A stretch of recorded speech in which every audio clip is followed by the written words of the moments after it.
Yeah, welcome back to Talksport. I'm Danny Kelly, and I should have been finishing, but we were supposed to have on the sporting couch for you. But we're changing the programming here on Talksport because at the moment I've got to be slightly careful, but it is now multiple media reports that one of the biggest sports personalities, one of the biggest sportsmen, certainly one of the most high-profile sports personalities in the world over the past 20 years, Kobe Bryant, the great basketball player and cultural figure and American celebrity. Kobe Bryant has died this morning in a helicopter crash. Now, this was unconfirmed until seconds ago.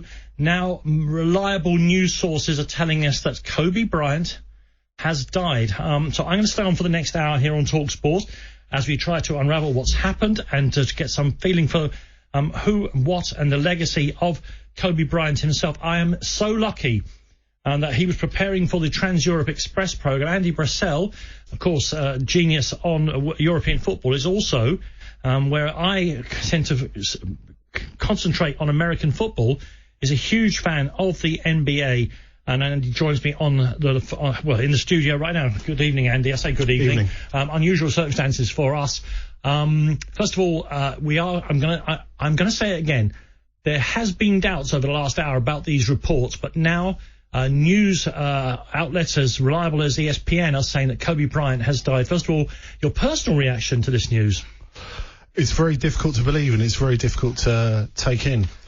Kobe Bryant has been in the news this week because LeBron James passed him for third on the all-time scoring list of the NBA, and for that reason, LeBron James has been talking about how Kobe shaped his career. You know, there are so few players that are eponymous. LeBron is one, Kobe is another, and Kobe Bryant is someone who was not just I suppose a Francesco Totti-like figure in basketball, in the fact that he was... Explain to the teenager what that means. Well, he was with the same team for the whole stretch. He was with the Los Angeles Lakers the whole time for 20 years. The only player in what is such a storied franchise to have not one but two jerseys retired, the number 8 and the number 24. And what people know him for the most is, I think, even beyond the 5 championships that he won with the Lakers, beyond the 2 finals MVPs in 2009, 2010, which was when the Lakers were last the Lakers, I think you could say, before LeBron James arrived in Hollywood. I think it's the fact that he was just someone who came from not a difficult background at all. He was someone who was cosmopolitan. He was well-travelled. He was multilingual. But he just had this inner fire that made him into the player he was. And I remember hearing him being interviewed recently, probably about 6 months ago, on the Knuckleheads podcast. And to hear someone speaking really like a sergeant major, not in a capacity with 2 former NBA players who host this podcast, Quentin Richardson and Darius Miles, and it's very much on, you're amongst friends here, just relaxed. He didn't have a relaxed tone at all because he never felt relaxed. He felt like, this was my plan. I always had my career plan. I wasn't there to make friends. No one was getting in the way. I was going to be the best. And just his desire for scoring, his desire for winning was absolutely unparalleled. You're hearing this discussion about basketball here on TalkSport because we are reacting live and unrehearsed, I would say, to the news that Kobe Bryant, it's news that's now being reported by more and more news agencies initially, because it's such an extraordinary thing. He's such a young man. We just thought this can't be right. But more and more news agencies are starting to report now that Kobe Bryant has passed away in a helicopter crash this morning. We'll try and get more details of that for you. I'm Danny Kelly, interested in American sport. Luckily, I've got Andy Brassell with me. We'll be going to the United States in a few minutes' time to get more details. But Andy, you're absolutely right. During the recent past, because the current best player in the world, LeBron James, has passed Kobe's scoring record, he was asked to comment, and not only was he fulsome in his praise, it was clear that that without Kobe, LeBron would have been a different player, maybe not a basketball player at all. Try and give us, the cold statistics, 5 championships, all that sort of stuff are there. Why was he such a brilliant player? Why was he so well regarded both while he was playing, and I've got a story about that in a second, and now ongoingly by the next two generations of basketball superstars? Because he just wanted it so badly, because he wanted to win the whole time. And I know you can say that about a lot of top NBA players. I mean, it is a punishing schedule. For those who aren't familiar with the NBA, you're talking 82 regular season games in 5 months, followed by the playoffs. You need a minimum of 16 wins to get through that, and so obviously it's over 100 games if you're in a good team in a season. That's right, and it's doing it night after night after night, and sometimes 2 nights in a row, or 3 nights in 4, or 4 nights in 6, and you have to be up for it every single night, and he certainly was. And it wasn't just about personal milestones, or it was about personal milestones as well. He was very, very focused on that.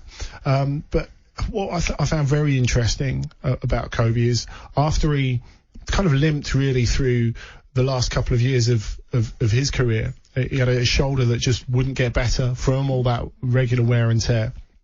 He quit in 2016, went out in a blaze of glory, another huge night on his final game at the Staples Center. And when he packed it in 2016, no one heard anything from him for a bit, because how could he express himself when he wasn't expressing himself in that win now, the Mamba mentality, as he called it, because he was nicknamed a nickname he promoted himself as the Black Mamba. And I think the interesting thing is how recently, perhaps because the Los Angeles Lakers, a franchise that he was so instrumental in making the biggest name in basketball, and they are the biggest name in basketball. There's no doubt about that. As, you know, even people who know nothing about basketball know the Los Angeles Lakers and the whole Hollywoodness of it.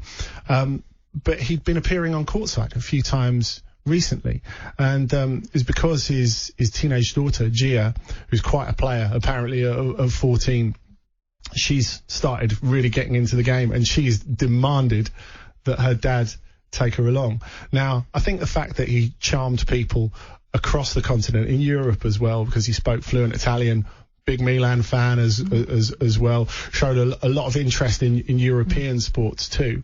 There was an extraordinary moment where the best young player in the NBA recently, Luka Doncic, he was in town with the Dallas Mavericks when they were playing the Lakers, and Doncic is just getting ready to put in the ball on the sideline. And, you know, the players are used to getting a bit of chip from the people who play a lot from their seats. And he's just about to put it in. And Doncic has this, what's going on here, look over in his face. And he turns around, it's Kobe Bryant, and he shakes his hand. And I asked Doncic about it later. He was there, Kobe, with Gia, his daughter, who's a huge Doncic fan. And they asked Doncic what happened. And Doncic is from Slovenia. And he said, I was just about to put the ball in, and someone started sledging me in Slovenian. Wow. And I turned around, and it was Kobe Bryant with a big grin on his face.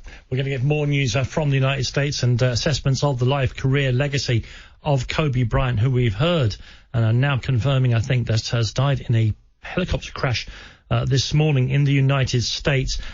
We talked a little earlier about LeBron James, the biggest name in basketball, one of the biggest names in world sport, who in the past few days has overtaken the fantastic scoring record of Kobe Bryant. And he was asked about the player that LeBron described as his idol. When I was a kid, when I was in high school, I was growing up through the ranks when Kobe came into the league. He was, it wasn't a dream of mine to come straight, from high school at that point in time to the NBA. But I was like, wow, a 17-year-old, 18-year-old kid being able to make that leap, that's pretty damn cool. And as I started playing more ball and I was winning in high school, the things that he was doing on the floor, I, admired and wanted to be a part of. I went to ABCD camp, and he came and talked to all the kids that was there, and I happened to be one of the kids that was there, and I was just listening. I was just trying to soak everything up I could, And I remember one thing that he said. He was like, if you want to try to be, great at it, or want to be one of the greats, you got to put the work in. Yeah, thanks to ESPN for that little clip there of LeBron James talking about a man who he described another part of the interview as his idol, Kobe Bryant. Listen, we'll